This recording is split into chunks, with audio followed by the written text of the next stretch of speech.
welcome to AMC Movie Talk for movie fans. I'm your host, Ashley Mova, and this is the daily show. We give you all of the latest news from the world of movies, plus some insight into what it all means. Joining us as always is AMC Movie News Editor-in-Chief, John Campea. Greetings and salutations, everybody. Welcome to the best damn movie-related show on the internet. We are so glad you decided to make us a part of your day. Also here, AMC Movie News Production Manager, Dennis Zen. Hey guys, I want to make sure everyone knows this is green tea and not beer. Not the horse urine. Also here, AMC Movie News Entertainment Correspondent, Erin Darling. Hello guys, good morning. I hope you all had a great weekend. And also at the table, writer-director, John Schnepp. Don't let him trick you. I know what he's drinking. Hey, listen, guys. As sometimes happens, a news story breaks after we finish writing the show notes in the morning, and one such piece of news did happen today. But before we even get into that, I just want to mention our thoughts and prayers go out to our cast member, Chris Lee Kennedy, who is back on the East Coast following the passing of a very close family member, and our thoughts go out to her, as I know many of yours do as well. And staying on the sad note to start off today's show, it was reported that just about an hour ago, comedic legend Harold Ramis has passed away at the age of 69. It is not, sometimes we have the tendency to maybe overpraise, performers who have passed away recently, but with Harold Ramis, there can be no overpraising. This guy is a giant in the world of comedy, in the world of entertainment. This guy has written, now when a lot of people think of Harold Ramis, they'll think of Egon, obviously, from Ghostbusters. But what we often forget, and what a lot of people don't even realize, is Harold Ramis is one of the writers and directors of some of the all-time greatest comedies ever. If you were to make a list of the 50 greatest comedies of all time and iconic comedies, a number of his films will be on that list. He wrote Caddyshack, Animal House, Meatballs, Stripes, Ghostbusters, Groundhog Day. I even Analyze This, the first one, not the sequel. The sequel was terrible. He directed Caddyshack, a bunch of episodes of The Office. We were talking before the show started that one of my most underappreciated comedies, I think, of all time is a film that a lot of people don't even like, but is that one Bedazzled. I thought that movie was great. He directed that. And of course, then his on-screen stuff. But it is funny how a lot of people today, they think of Harold Ramis, they only think of him as Egon in Ghostbusters and don't realize that he is one of the best comedic filmmakers in the history of the business.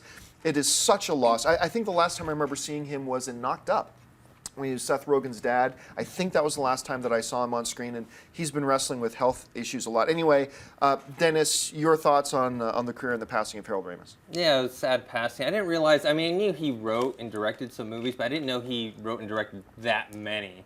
That list is truly impressive. And I wish he had done more on-screen stuff. It was nice seeing him in Knocked Up as Seth Rogen's dad. So I wish he had done a little more of that, but obviously when you're writing and directing and all that stuff, that eats up a lot of your time.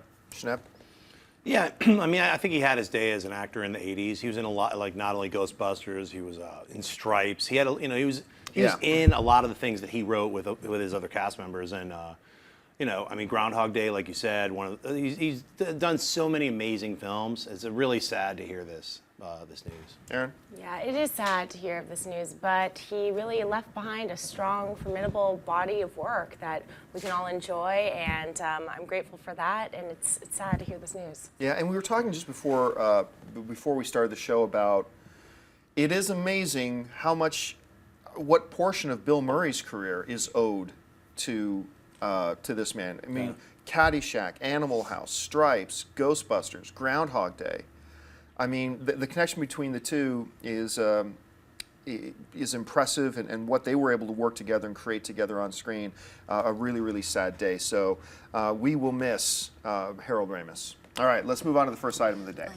On Friday, a report surfaced at Deadline Hollywood claiming that a deal had been struck to start production on Space Jam 2, a sequel to the 1996 animated/live-action hybrid that featured Michael Jordan. This new Space Jam would star NBA superstar LeBron James. However, shortly after the report came out, ESPN and several other sources debunked the story, claiming that sources close to LeBron James said no such project existed. John, what did you make of all this Space Jam drama? Well, we talked about it a little bit on Mailbag this weekend, but I mean, the whispers of a Space Jam 2 have been floating around for almost 2 years. A lot of people have been thinking, now that you have an undisputed king of the NBA like they did back in the 90s when Michael Jordan was playing, maybe it's time for Space Jam 2. And a lot of people were thinking LeBron James would do it. So this story broke early on Friday, I believe, shortly after we did AMC Movie Talk. And look, if you're going to do Space Jam 2, it makes sense that you get the greatest basketball player in the world to play. So it makes sense that LeBron James would be that guy. However, this is once again a situation where a news source got ahead of itself and reported this is happening, only to then have ESPN talk to LeBron James and is like, not that I know of, it's not happening. So it is unfortunate. But I gotta tell you, when I heard about the story at first, I was interested. I mean, I'd be curious to see Return to the... I'd love to see another Roger Rabbit Space Jam, 2D animated, with live-action hybrid film. I think we're ready for another one. Aaron, what do you think? I'm ready for it. When I heard this news, I was so excited. I love the original Space Jam. I'd love to see an installment with LeBron James. I think it'd be fantastic. But the whole contradiction and the whole this isn't happening and people from his camp denying the rumors, I don't know if we'll ever see it happen at this point. Yeah, I agree. Dennis? Honestly, I don't really care about Space Jam. Space Jam 2, I didn't really care for the original. For me, the bigger story is about Deadline reporting this and it coming out to be false, because Deadline has been a pretty reliable source. Pretty damn rock Usually solid, when we get those cosmic news, whatever the hell, we're like, we take it with a grain of salt, we don't really believe it. But when someone like a Deadline reports something, we're like, oh, okay, this must be true. Yeah. And now, I think it might be a concern if they start doing this more frequently, they might get put into the other tier of, oh, well, we'll just wait and see. But everybody will make a mistake now and again. I think Deadline, I think you're right, has established themselves and earned their credibility. I think we can let one slide, but you're right. If it happens 2 or 3 more times in the next little while, then we're going to start going, what? Even Deadline? Anyway. Well, we don't know. Maybe Deadline was right, and they just weren't ready to release the information. But I'm with Dennis. I could care less about Space Jam 2. I hated the first Space Jam. I think it sucks. No one talks about it. It's a travesty in animation. Screw Space Jam 2. I don't want them to make I like the first one. Although we should mention too, like this also could be a situation where perhaps Deadline's right, and this is a situation of, hey, is Benedict Cumberbatch going to be Khan in Star Trek? No. Yeah. Well, it turns out that was wrong. So maybe LeBron's people denying it is just... They've already filmed it. Yeah, it's already done. It's in the can. And it's all in the bag. So, I got a feeling it's a not true story, but, we can't discount the possibility that maybe it's just misinformation from LeBron James's camp. All right, what's next? Also, just adding that Kobe would be a completely better choice, but that's just my opinion. No. Okay. The creative Colorado team, Hotel. Anyway. The creative team behind last year's comedy This Is the End, Seth Rogen and Evan Goldberg, are reportedly writing and directing the upcoming Sony film Console Wars. The movie is set to be a riveting behind-the-scenes business thriller that chronicles how Sega, a small, scrappy gaming company led by an unlikely visionary, took on the juggernaut Nintendo. Schnepp, what do you think of a Console Wars directed by Rogen and Goldberg? Fantastic. This sounds like finally a cool video game movie made by nerds, which will be fun to watch. Sega! I can't wait to see it. It just sounds fantastic. Just make that now so I can see it next week. That's what I do. Dennis? I'm super excited for it because I grew up in that generation. This happened when I was in high school, and it was the whole, Sega does what Nintendo don't, and they did this whole they did this whole marketing campaign. It was brilliant. They took on, because no one had a Sega Master System, which was what was the equivalent of Nintendo. And when Genesis came out, they took a whole new aggressive marketing campaign and they took it to Nintendo. They created Sonic the Hedgehog. They did all these ads that just kept poking at Nintendo, and it actually worked. And I have to admit, I was a Sega fanboy, and I bought into all that stuff. I had a Genesis, and so I think doing a movie like this and adding some humor to it, I'm all for it. But my only concern is I don't know how many people besides myself and my generation will actually care to see this movie. I think a lot of people will, because this is fascinating. I'm a sucker for films like this, like The Social Network, hey, remember the Pirates of Silicon Valley? Mm-hmm. Yeah. How great was that? Those were fun. And this has all the makings of that. And I think I love what these two guys did with This Is the End. I think they have a really great comic sensibility, but seeing them taking on something like a true story business thriller kind of thing, and they're going to put in a lot of humor as well. I think this is fascinating. It is a little bit funny, though, hearing in the description of it, taking on the juggernaut Nintendo. Today we may hear that go, hee hee, Right. like they're a far distant third now, Yeah. but this is what built the foundation of the industry we have now. So I think this sounds great, Aaron. I love underdog stories. I love Goldberg and I love Rogen together. And I love Sonic the Hedgehog, most importantly. So this sounds like a movie I'd definitely be on board for. All right, folks, we reached that part of the show called Buy and Sell. Here's how this works. In front of her, Ashley's got a few other items in the world of movie news. She's going to run them down. Then Schnepp, Dennis, Aaron, and I are simply going to say whether we buy it or sell it. So, Ashley, what do we got? A brand new 3-minute international trailer for The Amazing Spider-Man 2 surfaced on the web this weekend, showing us more footage from the upcoming movie than the previous ones. The Amazing Spider-Man 2 opens in AMC theaters everywhere on May 2nd. Aaron, buy or sell this new Spider-Man trailer? Guys, I have to admit, I'm getting really excited for this movie. It looks great. I love this trailer, and I love the fact we're seeing more Electro, because everything I see about Electro, I like more and more. I'm so intrigued. I'm really excited to see this in theaters. Yeah, I got to tell you, this is a nice new trailer, because it does show us a bunch from the original trailer and a bunch of new stuff. But even the stuff from the original trailer is kind of shed in a different context. To me, the most powerful part of this new trailer is, in the last trailer, we saw Dane DeHaan talking to Peter Parker, saying, the Oscorp's watching you. Isn't that the question? Why are they watching? But in this version of the trailer, they add, my father's been watching you more than he's been watching me. Just that one line gives us insight into part of the whole dynamic here. I thought this was a really nice refresher of the original trailer. I'm really excited about it. Dennis? All right, buy it as well. I mean, all the buzz about this movie has been pretty good, and so I think it's gonna. I think the people who didn't like the Amazing Spider-Man reboot, I think will hop on board with this movie. I agree. Schnepp? Yeah, fantastic new trailer. I buy it 100%. It was really fun. I can't wait for this movie to come out. You're right. Just the little things that we've already seen, plus the new footage.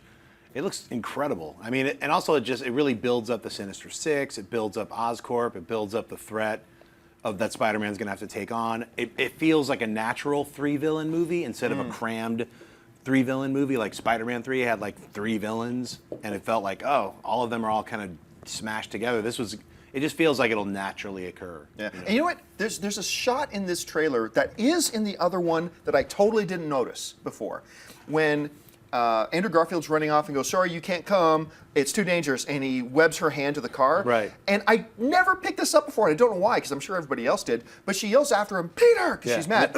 But then she covers her mouth. It's like, I get it. Right. I don't know why I'm so slow, but I am. But I thought that was really funny. All right, what's next? Hostel director Eli Roth has apparently set up his next film, as reports have emerged that he will next helm Knock Knock, a horror thriller in which 2 young women show up at the home of a married man and begin to systematically destroy his life. Production begins on the new film in April. Dennis, buy or sell the sounds of Knock Knock? I tentatively buy it. I'm admittedly not a horror fan, so it's not up my alley, but I do like thrillers, and maybe if the combination of the horror and thriller is intriguing enough, I'll like to see it. What's interesting about Eli Roth is he's, a pretty big name. He's only made, I think, 3 or 4 feature-length movies. As a director. Yeah. But his name has been on a ton of stuff as a producer, and he makes his movies for very, very cheap, and they make a decent amount of money. So I think this probably will do very well. I actually kind of like him as a little bit as an actor as well. Like, he was great as the Bear Jew. I mean, he was really great. I'm going to buy this, but like you, tentatively. I like that Eli's doing a film like this, but hearing the synopsis about, a couple girls show up at a door, they're bent on destroying a guy's life. Haven't we seen a lot of kind of horror films the last couple of years of a stranger shows up and bad things happen? I feel like we've seen a lot, but I'm going to give it the benefit of the doubt for now. So for me, it's a buy right now. Aaron? I'm going to buy it too, just because I like Eli Roth, but I really don't like the description. As of now, this is completely vague. I don't know what to expect with these 2 girls systematically destroying someone's life. I think it could. To me right now, it borders on comedy. So let's see how this plot line develops a little bit before I can really give it a solid buy. But yeah, I'm excited to see this one. Schnepp? I fully buy this, mainly because of what you just said. It could be a horror comedy. Yeah. Usually it takes one person to destroy someone's life. Why 2 women? Why are they fighting against each other? Who can mess them up the best? I think Eli Roth's films have all slowly gotten better and better and better. So his new one, I think it's called The Green Inferno or something like that. Yeah. That hasn't been released yet, but that's supposedly like a crazy cannibal Holocaust freak out film. So I'm excited to see what he's going to do with this kind of like a smaller type film. So buy it. All right, what's next? The Lego Movie just keeps right on rolling as the animated film took the #1 spot at the box office for the 3rd weekend in a row, taking in over $31 million. The film has now made over $183 million domestically alone. The new films 3 Day to Kill and Pompeii took the #2 and #3 spots collectively. John, buy or sell Lego holding on to the #1 spot?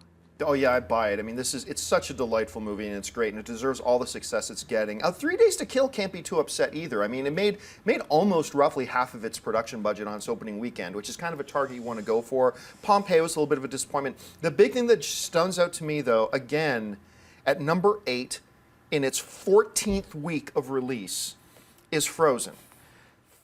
14th week. Put that in perspective. The next oldest movie in the top 10 anywhere is Ride Along at #7. That's only been out 6 weeks. I mean, that gives you a little bit of an insight into the legs this movie Frozen has. Pretty damn impressive. Schnepp, how do you see it? I think it's great that Lego's making a lot of money. You know, I think the Lego takeover. They're like doing a Simpsons Lego. It's like might as well have an AMC Movie Talk Lego version next, right? Okay, you know someone's going to do that now, right? Someone's going to meme that. Dennis, I buy it as well. It does have legs. I'm wondering though, internationally, has it opened to like all the markets yet? No, actually, it's funny because yesterday on Mailbag, some viewers from Australia wrote into me and said, "Hey, we don't get Lego until mid-April, mid to late April." So there are a lot of international markets that still don't have it. Because I know it's only at about, I think, 100 in the international market, but Right. I'm guessing that they haven't opened. I know China hasn't opened yet. Yeah, on they still have a it. lot of releases to do. But yeah, This is where we get to brag. Ha! We got to see Lego. All the people in Australia, wah, you got to see Iron Man 3 first. Now you got to wait, son. Aaron? I think this is really interesting. It's great that Lego has such a strong hold because usually, kind of like what John was talking about, you'll see a movie that's been released in a couple weeks, it just kind of sinks down a little bit. But this has a strong hold. This presence is awesome. And I think everyone's really excited about this movie, that they keep going back. Yeah. All right, folks, we reached that part of the show called Mailbag. Now, listen, I want to remind you, though, that at the end of the show, we do this show live every day, Monday through Friday at 11 a.m. Pacific Standard Time. We always leave a little bit of time at the end to take some live viewer questions that you can tweet to us at AMC Movie News. So tweet, don't put them in the chat board. The chat board's for chatting. Tweet your questions to us at AMC Movie News, and Ashley will pick out a couple of questions to ask at the end. But for now, it's time for Mailbag. And so Ashley's got a few questions pulled out of the mailbag. So Ashley, what do we got? RJB writes, "Hey AMC Movie News, love the show. My question is, what has happened regarding a sequel to Ridley Scott's Robin Hood film with Russell Crowe? Are they still planning a sequel, or has the project and franchise been dropped completely? Thanks, and keep the great show coming." The first Robin Hood lost a lot of money and was really bad, and that hurt me. That hurt me deeply because, number one, I'm a Ridley Scott fan, but number two, I am a massive Russell Crowe fan, and the movie was just poor. It was not a good movie. It felt very confused, and like, I wasn't confused, it felt like the movie was confused. It didn't really know which direction to go. It just felt inauthentic. It was just not very good, and while it made about $320 million worldwide, cost $200 million to make, and you know how the movie math goes, that means it lost money. So no, I don't think there's ever going to be a Robin Hood sequel, nor do I really think there should be. What do you guys think? I read that the reason why it was so confusing was that the original script was called Nottingham. Yes. It was about how the sheriff of Nottingham was the good guy, Yep. and Robin Hood was the bad guy. They bought the script, completely gutted it, hired new screenwriters, and then after they were done with it, didn't like that, and then hired other screenwriters. So it has like bits and pieces from like all different screenwriters, and they spent millions and millions of dollars on just the script process alone. And so I think the end product suffered because of that. And I don't think Universal is dying to hop in for another sequel. How interesting would it have been to see, like we talk about the modern trend, like in the comic book world, do villain movies. How cool would it have been to have a movie where the Sheriff of Nottingham is actually a good cop and Robin Hood is a sleazy little bastard, and they did a movie? I mean, that would have been so cool. I remember reading about that too, and I heard like everyone loved the script, and Russell Crowe signed on to play the sheriff. Yes. He was actually supposed to be the bad guy in this revisionist take on Robin Hood, and then while they were in production, they rewrote it. After Ridley Scott was on board, they're making sets. They're like, you know what? Let's change it. He's going to be Robin Hood now. That's why the movie probably sucked. I never saw it because I was so irritated. Because I was one of the people who read about, like, yeah, it's going to be like a weird flip on what? What? It's Robin? No. You didn't see Robin Hood? What? Oh my God! You don't watch any movies whatsoever. I don't really know about films. Aaron? I want to see a sequel to the Kevin Costner Robin Hood. Oh, Just be yeah, completely the Kevin honest. It was so Costner one. good. I'm a huge fan. I am a massive fan of that Kevin Costner. Of course, it's cheesy and kind of, but I always You love it because Brian Adams sang the theme song. I love it because he sang the theme song. The Canadian heartthrob. A good Canadian voice saying it. All right, what's next in the mailbag? Ryan Carmen writes, do you think that a Mighty Ducks 4 could work with as much of the cast coming back as possible with the team now as adults? Okay, you know what? A Mighty Ducks 4 fits perfectly fine into a Disney wheelhouse. However, do I see it where you go back and get the original cast to come back as adults? No, but I could totally see them doing a Mighty Ducks 4 at some point with another group of kids in a different type of scenario. I could totally see them doing that. I don't see why they wouldn't. Anyway, what do you guys think? I could see it happening, but kind of maybe in a different way. I think it'd be funny to see the adults, the grown-up version of the characters, in a recreational hockey league. I think that'd be kind of funny, to be honest with you. I think it'd be a whole different take on the comedy and what the characters do and the whole premise. But I'd be interested in seeing that. board. Me too. R-rated that, I'd be I on want to see board. them after, like, partying, getting drunk at the bar after their games, and Has their Seth real Rogen personal in it. lives If afterwards. they haven't done hockey, it's like we got to get the band back together type thing. They're all like, a couple of them were drunkards, one's in prison. I'm down with the Unmighty Ducks, or whatever you call it. How the Mighty Ducks Have Fallen. Part How the 8. Mighty Ducks Have Fallen. Whatever. I could see them doing either a Mighty Ducks 4 with maybe the kids of the original cast members. Yeah, sure, that's another Or approach. they totally reboot it. But I don't know if Disney is interested. I mean, they sold off the rights to, the Anaheim Mighty Ducks. They're just called the Anaheim Ducks now. They changed the logo. It used to have that kind of Donald Duck looking logo. Disney used to own the Anaheim Yeah, Mighty Ducks. and they sold them off. Yeah. And so I don't know if they want anything to do with the franchise anymore. All right. Well, let's go to the Twitter stream. That's all the questions for the mailbag. Let's go to the Twitter stream and see what you guys are asking live right now. Ashley is the gatekeeper, so she's the one you got to suck up to if you want your question on air. So, Ashley, what do we got? Chris Martin wrote, has there been any more development on the Pan film to be released in 2015? Thanks. If it's the same Pan film that I'm thinking of where they got Hugh Jackman, who's going to play Blackbeard, it's signed. I don't know if it's in production yet, but it's greenlit. I think they've got their primary cast and they're moving forward. There probably won't be much to talk about on the film for another 6, 7, or 8 months. So have you guys heard anything different? I heard somewhere that the sets were built. I remember reading that on some online blog or something or whatever. But yeah, they're in production on it, so. I haven't heard anything. And then there's the other Pan film by who? Someone else is doing another Pan film? Bleh. I don't know. There's 2 running at the same time. I'm not surprised. All right, what else we got? Richard A. wrote, have you heard anything on Summit and Lionsgate continuing the Twilight saga? Well, there were some whispers about 6, 7, 8 months ago about them actually, I kid you not, about them actually rebooting Twilight already. And I think, though, those talks and whispers got totally derailed when you had a string of other young adult sci-fi, fantasy, whatever things like Host and City of Bones or or City of Suck, however you call it. And the most recently, this Vampire Academy thing did not do well. I think that's been totally put to rest. I don't think we're ever, and I don't even think Stephanie Meyer ever wants to go back to Twilight. So I don't suspect we're going to see anything more. And look, I'm not a Twilight basher. I have said, while I'm not a big fan of the films, I actually kind of liked the last Twilight film. Just trying to be objective, I went in, I watched them like, you know what, this isn't a bad little film. I didn't feel that way about all the rest of them, but I didn't think so. I'm not a Twilight basher. That's not why I'm saying it. It's just I think it's shown the market took all they could of Twilight, and I think the studios know they can't take anymore. What do you guys think? I think people are done with vampires in general, and I think right now it's the whole zombie trend, and I think in a few years that's going to get saturated and move on to something else. So I don't see a reboot coming. Sparkles. But like, give it like 5 more years. I mean, because Vampire Academy was supposed to be a funny vampire movie, and it just was neither here nor there. It was just kind of a dead on arrival. So feel like they just need to take the money and run. Call it a day. Call it a day. Hey, move on you to know the what? next project. Yeah. All right, what's next? Matt Whitehurst wrote, I got a good question. If you had to watch one movie for the rest of your life, what would it be? First of all, you're wrong. That's not a very good question. No, I'm kidding. If I had to watch one movie over and over and over and over again on Turn Loop, of course, it's going to be the original Star Wars. I mean, for me, that's for me, it's a no-brainer. But I am curious to see what you guys are going to say about that. It's a really difficult question, but I'd probably go with Wizard of Oz. It's not bad either. That's a I pretty do good one. Yeah? love that movie.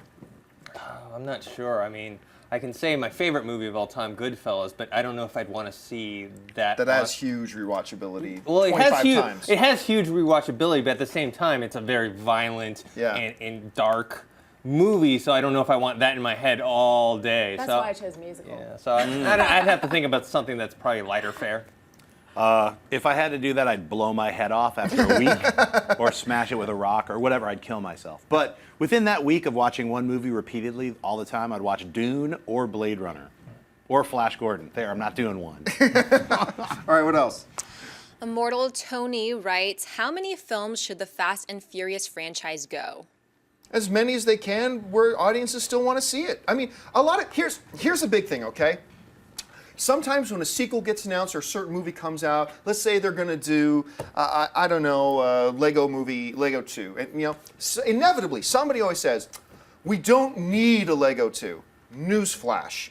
No, we don't need any movie. There is no movie ever that needs to be made. But the studio makes it because they think the audience has an appetite for it and will want to go out and watch it. And here's the thing, the Fast and Furious right now is only getting stronger and stronger and stronger. They're getting better and better. I didn't even like the first 3 Fast and Furious films. I think they were all trash.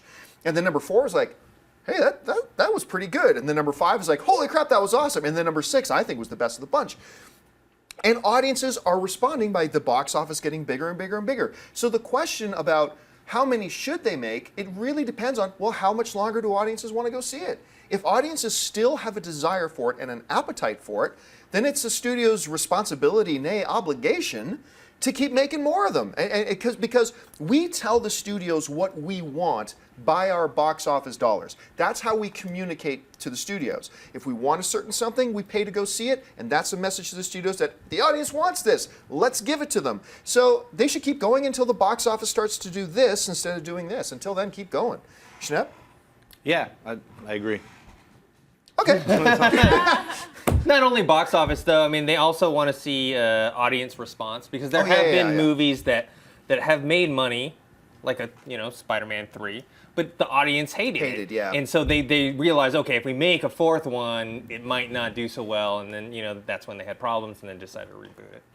Yeah, I say keep doing it, especially because James Wan's now on board, and I think he'll bring a new, fresh perspective to the franchise that will only make it better. So yeah, get him it on is board. because Continue. of that. 7 is going to be really interesting to see it. Not just because of how the Paul Walker tragedy plays into it, but brand new director on board. Let's see how this goes. Oh, I was going to say James Bond. I don't know if you mentioned that. It's like there's a franchise that's like going into its 24th episode or something like that. It's just 24th or 25. Yeah. All right, let's take 2 more. Salim Fraser writes, hey AMC, any new movement on the upcoming Monsters Dark Continent? Love the first one and the teaser is great. I have no idea what we're talking. To be honest, I have no idea what we're talking about. Yeah, I looked it up. The only thing I can imagine is that first movie, Monsters, where it was kind of the found footage with the squids taking over. Oh yeah, that wasn't wide release small. Right, and now that guy is doing Godzilla, so I don't think he's going back to Monsters Dark Continent anytime soon. It could be just a direct-to-video release, maybe. Probably. All right, what's next? Rashad H. writes, do you think we'll ever see a sequel to Mr. and Mrs. Smith? I'd love to see Brad and Angelina on screen together again. I know for a fact that there have been a lot of conversations at the studio about, over the years, wanting to get a Mr. and Mrs. Smith. And I know for a fact that Brad Pitt is also quite interested in it. Whether they can ever pull it off. I got to tell you, I really like Mr. and Mrs. Smith. I thought that was a fun little movie. A lot of people soured on it because it broke up, Ben and Jennifer, or Brad and Jennifer, and okay, I get that. But as a movie on its own, I thought it was a real fun. It reminds me a lot of True Lies, the first Mr. and Mrs. Smith. But each year that passes decreases the chances we're going to see it. So I'm going to say there's like a 30% chance within the next 3 years we'll hear about a Mr. and Mrs. Smith 2 going into production. But after that 3 years, I'll drop that down to like 5%. Dennis, what do you think? I also really liked Mr. and Mrs. Smith. It was directed by Doug Liman, Yeah, who did yeah. Swingers and Night and Day, which I also liked. So I'd be up for a sequel. Whether they're going to make it or not, yeah, the chances are slowly going down and down.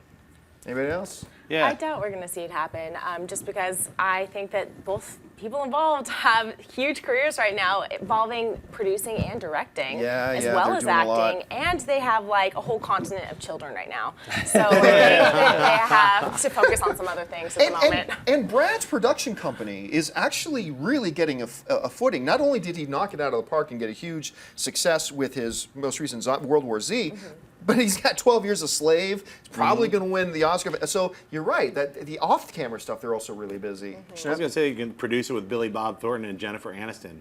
All right, let's just for the fun of it, let's take one more question. William Parcell says, I know you said you don't want a Robin in the next Batman, Oh, dear. but could we see Damian Wayne if he never wears the costume? Could we see Dave? For those who don't know, you did say Damian Wayne, right? Yes. For those who don't know what the question is asking, Damian Wayne is actually the natural, true-born son of Bruce Wayne, and the daughter and the son also of Talia al Ghul, Ra's al Ghul's daughter. So in the comic, they hook up, rub body parts, and out comes Damian Wayne. And then at some point in the comic books, Damian Wayne becomes, I think, the 4th or 5th Robin. And then most recently they just killed him off too, so he's gone. I mean, a Damian Wayne not associated with Robin, totally see it. No problem with that theory or that possibility whatsoever. I think it's kind of an interesting story. So I'd be okay with that personally. What do you guys think? I don't think they'd put it in the first movie, though. No, I agree. They'd wait Yeah. 2 or 3 movies into it. You're probably right. Yeah, it seems weird, especially within the Batman mythos. It's a relatively new edition of like Yeah. the 80 years or so of the Batman. It's like 75, I think. Yeah, 75 years of Batman. Damian Wayne is relatively like 5 years, 6 years. Right. Aaron? It's an interesting idea, especially because now we're dealing with an older Batman character. So maybe sometime in the sequel, we'll see something like that. Sorry, not the sequel. The sequel to Justice League, aka Batman versus Superman 3. Yeah. Okay, folks, well, that'll do it for us. We've run out of time. Thank you so much for joining us today. Listen, don't forget, lots of great films playing at AMC Theaters right now. Head on over to www.amctheaters.com for your theater, showtime, and movie ticket information. Listen, if you want an audio-only version of this episode, look in the description of this video, and you'll find links to our Stitcher Radio and our iTunes, so you can listen to us on the way to work. And listen, don't forget to click subscribe. Become a subscriber to our AMC Movie News YouTube channel. I want to thank those sitting at the table with me. First of all, sitting to my left, the one and the only Aaron Darling. Aaron, where can people find you online? Twitter, Aaron A. Darling, Facebook, Aaron Darling fan page, and YouTube, Aaron Ashley D. Thanks so much, guys. Our production manager, Mr. Dennis Zen. Dennis, where can people find you online? You guys can find me on Twitter @ThinkHero and on YouTube ThinkHeroPro. Mr. John Schnepp, who has never seen Robin Hood. Where can people find you online? You can find me at John Schnepp at Twitter and Instagram. What's up? And our lovely host today, Miss Ashley Mova. Ashley, where can people find you? You guys can find me on Twitter @AshleyMova. Peace out. And you can find me on the various social media channels just at John Campia. Thanks a lot for joining us, guys. My name's John Campia for AMC Movie News, and until next time, bye-bye. If you like this video, be sure to give it a thumbs up, and don't forget to subscribe to AMC Movie News on YouTube. It's free and a great way to stay updated with all the latest movie news, and check out our daily show, AMC Movie Talk.